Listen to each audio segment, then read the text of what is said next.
எப்ப பாரு பக்கத்து டாண்டி பின்னாடி சுத்துற. இன்னைக்கு உன் காலை ஒட்டிச்சு அடுப்புல வைக்கல, எங்க அம்மா முண்டகனிக்கு நான் பொறக்கலடா. என்னடா இது மச்சான், ஒரு முட்டை கேட்டதுக்கு 1 கிலோமீட்டர் துரத்துறடா. அதான் மொத்தத்தில் விட்டுட்டு வந்துட்டேன். எப்படி அம்மாடி செலஞ்சலம் போவாதரி நில்றி. ஆள வர்றாயப்பா, பாம்பு போட்டே கொன்றுவா மிளகுது. அதுல போவா. டே மச்சி கொஞ்சோண்டு குறா. எங்கேயாவது நிம்மதியா சாப்பிட வர்றான பாரு. போடா அப்படி. டேய் என்னோட பஞ்சு மிட்டாய் நீ தானே சாப்பிட்ட? இல்லையா, நானும் சாப்பிடல.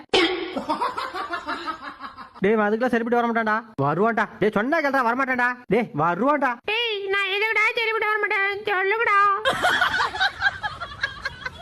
எம்மையம்மா நானும் அடிச்சுக்கிறேம்மா. சரி வா, பாத்தடி என்ன சேத்திர வைத்திர போறோம். என்னடா முறப்பு.